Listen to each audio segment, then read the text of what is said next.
Hello students, कैसे हो आप लोग। आई होप अच्छे होंगे, घर में होंगे, सुरक्षित होंगे।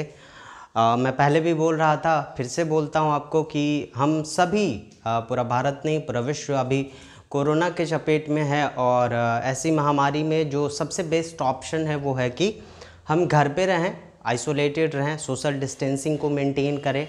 और इन सब चीज़ों के लिए चूँकि आपके स्टडी कंटिन्यू रहे तो हमारी ये कोशिश लगातार जारी है यूट्यूब के माध्यम से कि हम यूट्यूब पे लगातार वीडियो पोस्ट कर रहे हैं जिससे आपकी सेल्फ स्टडी बनी रहे।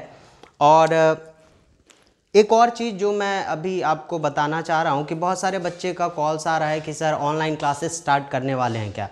तो ऑनलाइन क्लासेस के बारे में जो मेरा सुझाव है वो ये है कि चूँकि बहुत सारे बच्चे गांव में हैं और बहुत सारे बच्चों के पास एंड्रॉयड फ़ोन नहीं होता है, तो ऐसी स्थिति में हम लोगों के लिए बड़ा चैलेंज है कि क्या ऑनलाइन क्लासेस स्टार्ट किया जाए या नहीं किया जाए। अगर कुछ बच्चे इंटरेस्टेड हैं जो जिनका फ़ोन बार बार आता रहता है तो उनसे मैं रिक्वेस्ट कर रहा हूं कि आप व्हाट्सएप करिए मुझे, और अगर मेरे पास एक सफिशिएंट अमाउंट में बच्चे का रिस्पॉन्स आएगा तो ऑब्वियसली ऑनलाइन की तरफ भी जाएंगे। लेकिन फ़िलहाल के लिए तो हमारे पास यही ऑप्शन है कि यूट्यूब पे, क्योंकि आप किसी से भी मोबाइल बरो कर सकते हैं थोड़े टाइम के लिए कि मुझे चाहिए, और आप स्टडी को कंटिन्यू कर सकते हैं। और ऐसी स्थिति बनी हुई है और पता नहीं कब तक बनी रहेगी। उम्मीद करता हूं कि बहुत जल्दी ये सारी चीज़ें ओवरकम हो जाए, हम लोग वापस से क्लास में मिले और एक प्रॉपर पैटर्न जो हमारा पहले का था, हम क्लासरूम स्टडी, चूँकि मैं समझ सकता हूँ ऑनलाइन क्लासेस हो या यूट्यूब के माध्यम से हो, वो आपके लिए उतनी ज़्यादा बेनिफिशियल नहीं होती है जितना क्लासरूम होता है। दूसरी बात ये भी होती है कि ऑनलाइन क्लासेस या यूट्यूब पे जो वीडियो आ रहे हैं हमारे थ्रू या कोई भी टीचर हैं वो हर कंटेंट को डिलीवर नहीं कर पाएंगे, थोड़ी सी प्रॉब्लम होती है। और चूंकि बच्चे क्रॉस क्वेश्चन जब करते हैं तो हमारे लिए ज़्यादा बेनिफिट होता है, हमारे लिए ज़्यादा बेहतर होता है कि हर चीज़ को हम डील कर सकें।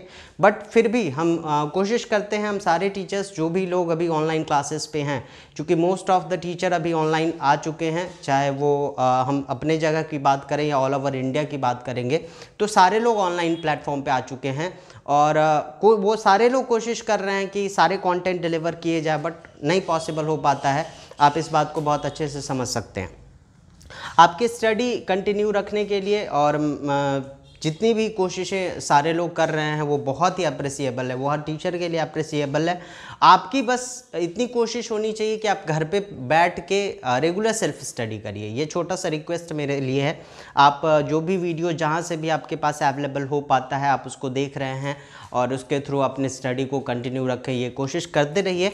और हम सारे टीचर्स बहुत मेहनत कर रहे हैं ताकि आपकी स्टडी रेगुलर रहे, उसमें कोई ऐसा रुकावट नहीं हो। और आप भी कोशिश करिए, थोड़ा सा मेहनत करिए घर पे। जैसा कि हम लोग 12th के सेक्शन में अभी तक देख रहे थे, हमने मेल रिप्रोडक्टिव सिस्टम को कंप्लीट कर लिया था। मेल रिप्रोडक्टिव सिस्टम में हमने सारी बातें कर ली थी। डिसेंट ऑफ टेस्टिस देखा था हमने, टेस्टिस के सेक्शन कट करके देखे थे, मेल रिप्रोडक्टिव सिस्टम का सेक्शन कट किया था, एसेसरी ग्लैंड्स देखे थे, सीमेन का फॉर्मेशन कैसे हो रहा था, ये सारी बातें हमने देखी थी। और लास्ट में हमने हार्मोनल रेगुलेशन भी देखा था। आज से जो हमारा टॉपिक स्टार्ट हो रहा है वो टॉपिक है female reproductive system. Female reproductive system को स्टार्ट करने से पहले एक छोटा सा मैसेज मैं आपको दे रहा हूँ कि चूँकि हमारा इंडिया इतना ज़्यादा ब्रॉड माइंडेड नहीं है, बड़ी सिंपल सी बात है। चूँकि आप इस स्टैंडर्ड पे आ चुके हैं, आप अच्छे से समझ सकते हैं। हम बहुत सारी चीज़ों के बारे में, सोशल स्टिग्मेटिज्म को लेके बहुत सारी बातें डिस्कस नहीं करते हैं, चूँकि हमारे यहाँ सेक्स एजुकेशन नहीं है। हम बहुत सारी बातें उन लोगों से सीखते हैं जिनने कभी बायोलॉजी का बी भी नहीं पढ़ रखा होता है, और वो हमें बहुत सारे ऐसे एजुकेशन देते हैं जो बिल्कुल गलत होता है। आपसे मेरी एक छोटी सी रिक्वेस्ट है, आप इस बात को बड़े अच्छे से समझिए कि जो एक्चुअल चीज़ें हैं वो आपको किताबों में मिलेंगी, जो एक अच्छे टीचर हैं वो बताते हैं। आप ऐसे लोगों से दूर रहिए जो आपको गलत एजुकेशन दे देते हैं। और आप भी, बहुत सारे बच्चे मेरे पास आते हैं, सर ऐसा है वैसा है, बहुत सारे गलत मिसकंसेप्शन को लेके आते हैं। आप ऐसे कंसेप्ट को थोड़ा सा अवॉइड करिए और ऐसे लोगों से डिस्टेंस बना के रखिए जो आपको ऐसे इन सारे टॉपिक्स पे, खास करके हम जिस कम्युनिटी में रहते हैं वहाँ पे बहुत ज़्यादा ये प्रॉब्लम है, तो आप ऐसी चीज़ों से थोड़ा सा डिस्टेंस बना के रखिएगा। और रही बात, चूँकि सेक्स एजुकेशन नहीं है इसलिए आपको पता होना चाहिए, CNN ने जो सर्वे किया था 2019 में, इंडिया टॉप 10 कंट्री में है जहाँ पे सबसे ज़्यादा रेप के केसेस होते हैं। बहुत सारे बच्चों को मज़ा आता है, अरे अब तो स्टार्ट होने वाला है। अरे ऐसा नहीं है यार बालकों, सबसे इम्पॉर्टेंट चीज़ है कि हमारा जो थिंकिंग है, हम किस लेवल पे सोचते हैं, ये आपके लिए सबसे इम्पॉर्टेंट चीज़ है। आप चीज़ों को कितने इजी वे में लेते हो, ये स्टडी करना है। ये हम अपनी बॉडी के बारे में स्टडी कर रहे हैं, ये हमारे बॉडी में पढ़ना है हमें। तो चाहे बालक हो या बालिकाएं, जो भी आप जितने भी लोग वीडियो देख रहे हैं, आप प्लीज़ इतना ज़्यादा ये नहीं करना है कि अरे कैसे डिस्कस करेंगे, या बहुत सारी जो गर्ल्स आती हैं, जो लोकल एरिया के आते हैं, वो बहुत बार क्वेश्चन पूछने में भी झिझकते हैं, मतलब फिर साइड में आके सर ऐसा होता है क्या। तो मैं उनसे बोलता हूँ कि आप अपनी बॉडी के बारे में पढ़ रहे हो, प्लीज़ आप कुछ गलत नहीं कर रहे हो। आप ऐसा बिल्कुल भी मत सोचिए कि आपने गलत कुछ पूछ लिया है।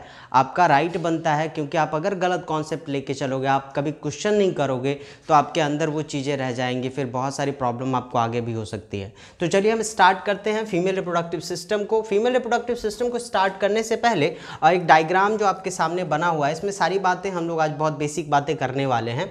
फीमेल रिप्रोडक्टिव सिस्टम में जो सबसे इम्पॉर्टेंट चीज़ जो आपको पहले से पता होगा, जो प्राइमरी सेक्स ऑर्गन होता है उसको हम बोलते हैं ओवरी। प्राइमरी इसलिए बोलते हैं क्योंकि प्राइमरी सेक्स ऑर्गन, चाहे वो मेल के केस में हो या फीमेल के केस में, उसका काम होता है गैमेट का फॉर्मेशन। तो फीमेल में गैमेट के फॉर्मेशन के लिए आप देख सकते हैं दोनों साइड ये एक पेयर हमारी बॉडी में होता है और इसका नाम है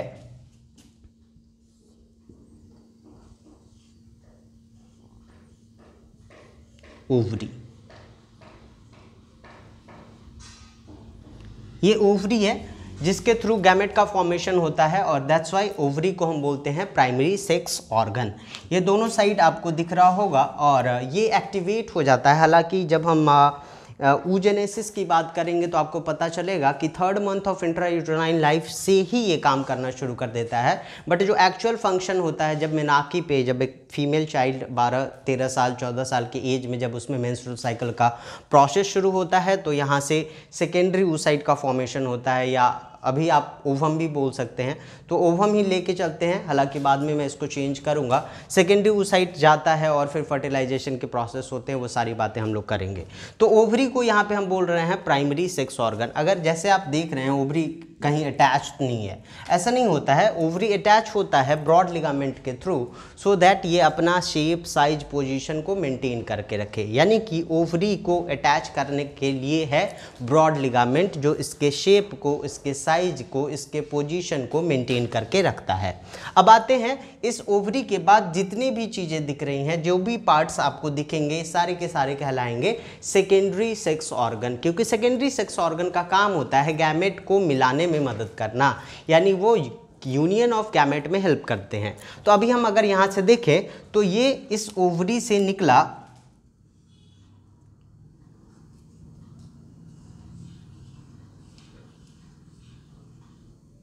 क्या बोलना चाहोगे आप? ओवम? चलो ओवम ही लेके चलते हैं। तो मान लेते हैं ये निकला है क्या? ओवम। अब ये ओवम निकला, अब ये ओवम जाएगा कहाँ?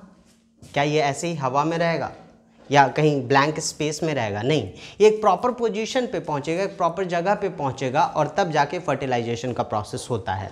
तो ये ओवम निकला है और ये ओवम जाने वाला है इस पार्ट्स में, कहीं इसका एक एग्जैक्ट पोजीशन होगा, उसको समझेंगे।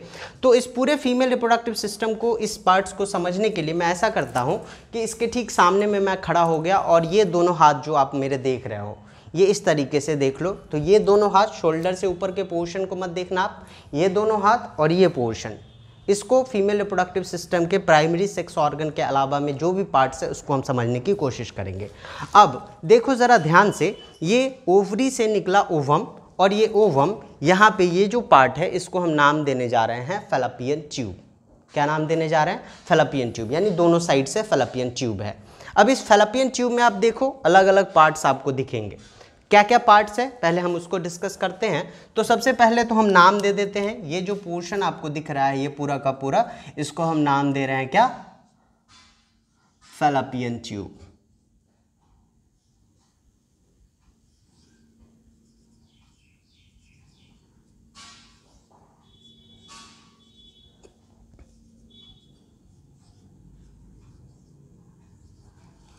इस फैलोपियन ट्यूब की अगर हम बात करेंगे तो इसमें अलग अलग पार्ट्स हैं। ये क्या पार्ट्स हैं इसके बारे में हम बात करें अगर, तो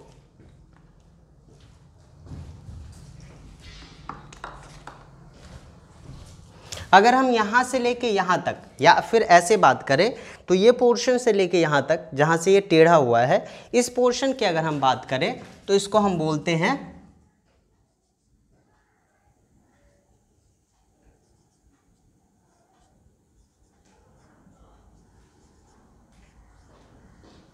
इस्थमस। क्या नाम दिया हमने? इस्थमस। अब यहाँ से लेके यहाँ तक अगर हम आ गए तो ये पोर्शन, ये रिस्ट तक अगर मान लो तो ये पोर्शन को हम नाम दे रहे हैं इनफंडिबुलम।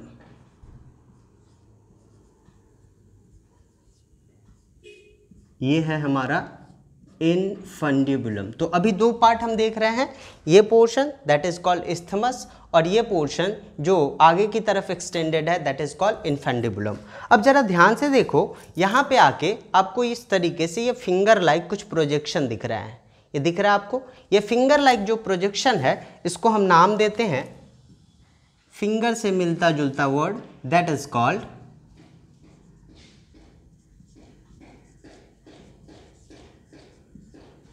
फिम्ब्री। क्या बोला हमने? फिम्ब्री। तो अब तीन पार्ट आ गए हमारे पास। वो पार्ट जो यूट्रस के तरफ से अटैच है दैट इज कॉल्ड इस्थमस, वो पार्ट जो आगे की तरफ प्रोट्रूडेड है दैट इज कॉल्ड इनफंडिबुलम, और वो पार्ट जो फिंगर लाइक प्रोजेक्शन दे रहा है दैट इज कॉल्ड फिम्ब्री। अब जरा ध्यान से देखो, ये जो फिम्ब्री है इसके सारे पोर्शंस, इसके अंदर में ओपनिंग्स दिख रही हैं। ये ओपनिंग्स इसलिए होता है सो दैट ओवम इसके साइड इनसाइड जा सके। तो ये जो ओपनिंग है इस ओपनिंग को हम नाम देते हैं ऑस्टियम। क्या नाम दिया हमने? ऑस्टियम। तो अब चार पार्ट आ गए। फैलोपियन ट्यूब का पहला पार्ट इस्थमस, दूसरा पार्ट इनफंडिबुलम, तीसरा पार्ट फिम्ब्री, और फिम्ब्री की opening that is called ostium. और इस ऑस्टियम के माध्यम से ये ओवम एंट्री मारेगा, इनसाइड जाएगा। ये जो पार्ट जो बीच में खुला हुआ पार्ट दिख रहा है इस पोर्शन का भी नाम होता है और इसका नाम है इसका एम्पुला। क्या नाम है? एम्पुला। तो कुल मिला के आप पार्ट्स जरा ध्यान से देख लो।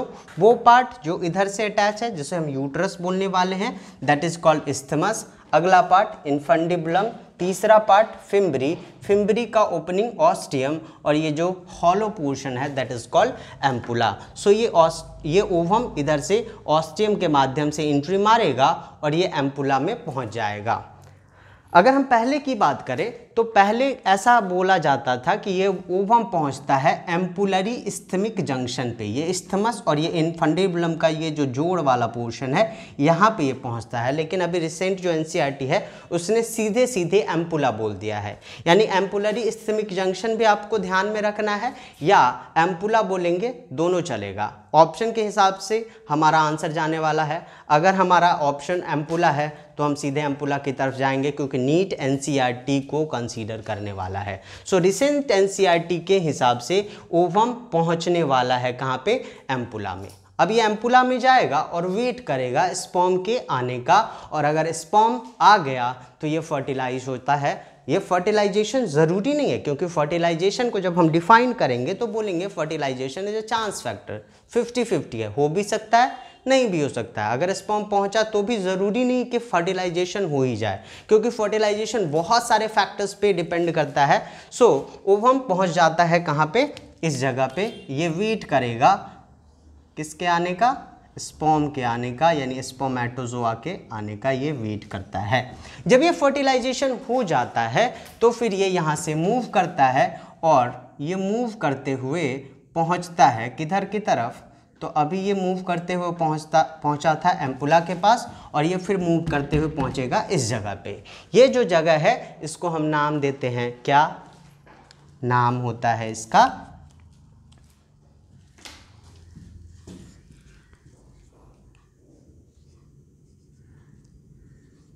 यूटेरस। या कॉमनली इसको वोम्ब भी बोलते हैं। सो यूटरस के पास ये पहुंच जाता है और यहीं पे ये 9 महीने बिताएगा और फिर एक वेल डेवलप्ड बेबी के रूप में बर्थ करेगा। अब आती है बात कि जब ये फर्टिलाइजेशन के बाद पहुंचेगा तो यूटरस में तो बहुत सारे स्पेसेस हैं, ये कहाँ पे पहुंचता है, तो एग्जैक्ट जो इसका पोजीशन जहाँ पे ये पहुंचने वाला है वो ये पोजीशन है, इस ऊपर वाले पोर्शन पे ये पहुंच जाता है और यहीं पे जाके इसकी अटैचमेंट होती है। वहाँ पे फिर बहुत सारी बातें होंगी, जैसे आपको पता होगा थोड़ी बहुत बात अगर मैं बात करूँ तो वहाँ पे अटैचमेंट के बाद वहाँ पे फिर अम्बिलिकल कॉर्ड का फॉर्मेशन होगा, प्लेसेंटा का फॉर्मेशन होगा। ये बहुत सारी बातें हैं जो हम लोग अपकमिंग सेक्शन में करेंगे। तो ये जो पोर्शन है जहाँ पे ये अटैच होगा, that portion is known as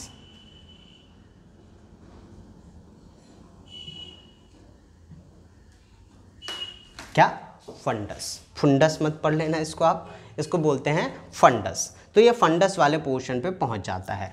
अगर हम शेप की बात करेंगे तो हमारा जो यूट्रस का शेप होता है ये पायरीफॉर्म शेप का होता है या इन्वर्टेड टीयर लाइक इसका फॉर्मेशन शेप का होता है। और ये यूट्रस जो होता है पूरा का पूरा, इसकी जो दीवार होती है वो काफ़ी मोटी होती है, ये काफ़ी मोटा होता है, सो दैट जो बेबी का वेट बढ़ेगा, जैसे जैसे ये ग्रो करेगा, ये 2.5 से 3.5 kg तक का वेट होगा, तो इसके वेट को होल्ड करके रखने के लिए यूट्रस की दीवार काफ़ी मोटी होती है। हालांकि प्रेगनेंसी के दौरान ये और भी ज़्यादा मोटा हो जाता है। और एक क्वेश्चन, बहुत ही इंपॉर्टेंट क्वेश्चन मैं बता रहा हूँ बाल को आपको, कि जब एक प्रेग्नेंट फीमेल होती है तो उसके केस में क्वेश्चन आता है कि प्रेग्नेंट फीमेल में लार्जेस्ट इनवॉलेंट्री मसल क्या होता है।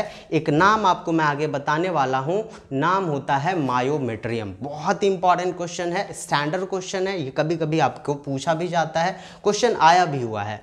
तो अब बात करें तो इस पूरे यूट्रस की जो वॉल है इसको मैं नाम देने जा रहा हूं। अगर इसके नाम की बात करें तो इसको नेमिंग कर रहे हैं, नाम दे देते हैं इसको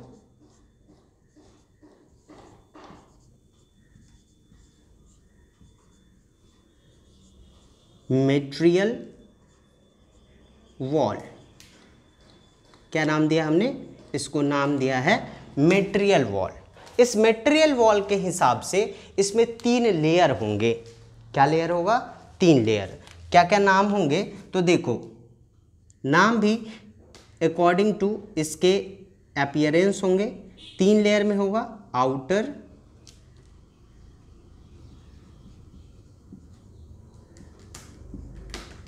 मिडल एंड इनर। ये 3 लेयर में होगा, आउटर सबसे बाहर, बीच में और सबसे अंदर की तरफ। अब चूंकि आउटर है तो आउटर के लिए हम वर्ड यूज करते हैं पेरी, तो नाम हो जाता है पेरी। और वॉल का नाम था मेट्रियल वॉल, तो नाम हो जाएगा पेरीमेट्रियम। क्या नाम हो गया, पेरीमेट्रियम। मिडल, मिडल के लिए हम लोग वर्ड यूज करेंगे मायो, तो वर्ड हो जाएगा मायोमेट्रियम। और इनर के लिए वर्ड होगा हमारे पास इंडो, तो नाम हो जाएगा इंडोमेट्रियम। सो कुल मिला के there are 3 layers in material wall. Outer को नाम देंगे पेरीमेट्रियम, बीच वाले को मायोमेट्रियम और अंदर वाले को इंडोमेट्रियम। ये सारे वॉल्स का काम होगा बेबी के वेट को, ग्रोइंग बेबी का वेट जैसे जैसे बढ़ेगा तो इसको सपोर्ट करेगा। और अभी हमने जो क्वेश्चन बोला था कि प्रेगनेंसी के दौरान लार्जेस्ट इनवॉलेंट्री मसल कौन से होते हैं, तो हमारा आंसर होगा मायोमेट्रियम। बहुत ही इंपॉर्टेंट क्वेश्चन, स्टार मार्क कर लो आप इसको। और यही डिफरेंस मैं बताना चाह रहा था कि ऑनलाइन क्लासेस में हर बातें डिस्कस करना या लिखना बोर्ड पे पॉसिबल नहीं हो पाता है। जो क्लासरूम का बेनिफिट होता है बस यही डिफरेंस होता है कि हम लोग वहाँ पे हर चीज़ को डिस्कस करने के बाद लिख भी सकते हैं, क्योंकि ऑनलाइन क्लासेस में हर चीज़ लिखना और उसको इलेबोरेट करके फिर पॉइंट वाइज नोटेट करवाना ये थोड़ा सा मुश्किल होगा। तो मेटेरियल वॉल में 3 layer, outer, middle, inner. Outer perimetrium, middle myometrium, inner endometrium. अब आते हैं इस यूट्रस से नीचे की तरफ एक कैनाल दिख रहा है, जिस कैनाल को हम बोलते हैं बर्थ कैनाल। क्या नाम देते हैं? Birth canal. और इस बर्थ कैनाल को एक और नाम देते हैं और नाम होता है इसका